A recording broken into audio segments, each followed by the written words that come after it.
আসসালামু আলাইকুম। আপনারা সবাই কেমন আছেন? আশা করছি আপনারা সবাই অনেক ভালো আছেন। এই যে বন্ধুরা দেখতে পাচ্ছেন, যাদের মুখের ঘা বা জিহ্বার ঘা আছে বন্ধুরা, তাদের জন্য আজকের এই গাছটি বন্ধুরা। এই গাছের ফুল যদি আপনারা কবিরাজি নিয়মে যদি আপনারা সেবন করতে পারেন, তাহলে আপনাদের মুখের ঘা ও জিহ্বার ঘা কিন্তু ঘরোয়া উপায়ে কিন্তু ভালো হয়ে যাবে বন্ধুরা।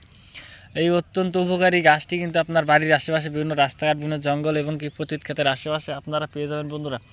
তো বন্ধুরা, এই গাছটির মধ্যে কিন্তু অনেক উপকারিতা রয়েছে বন্ধুরা। আপনারা কিন্তু চাইলে কিন্তু খুব সহজেই কিন্তু আপনারা কিন্তু এই গাছের ফুল এবং পাতাগুলো কিন্তু আপনারা সেবন করতে পারেন বন্ধুরা। দেখতেই পাচ্ছেন বন্ধুরা, এই গাছগুলো আপনারা কোথায় পাবেন বন্ধুরা? এই গাছগুলো কিন্তু আপনার বাড়ির আশেপাশে বিভিন্ন রাস্তাঘাট, বিভিন্ন জঙ্গল এবং কি পতিত ক্ষেতের আশেপাশে কিন্তু আপনারা কম বেশি সারা বছরই পেয়ে যান বন্ধুরা। তারপর যদি আপনারা এই গাছের ফুল এবং পাতাগুলো যদি আপনারা কবিরাজি নিয়মে যদি সেবন করতে পারেন, তাহলে আপনাদের মুখের ঘা, জিহ্বার ঘা ঘরোয়া উপায়ে কিন্তু ভালো হয়ে যাবে বন্ধুরা। যদি কারো দাঁতে পোকা ধরে থাকে, তাহলেও কিন্তু বন্ধুরা এই গাছের যে ফুলগুলো দেখতে পাচ্ছেন বন্ধুরা, এই ফুলগুলো সেবন করলে কিন্তু আপনাদের মুখের ঘা ও জিহ্বার ঘা ও পোকা কিন্তু ঘরোয়া উপায়ে কিন্তু ভালো হয়ে যাবে বন্ধুরা। অত্যন্ত উপকারী গাছটি কিন্তু আমরা নিজেরাই কিন্তু বাড়ির আশেপাশে চাষ করে থাকি। আপনারা কিন্তু চাইলে কিন্তু খুব সহজেই কিন্তু এই ফুলগুলো কিন্তু চাষ করতে পারেন বন্ধুরা।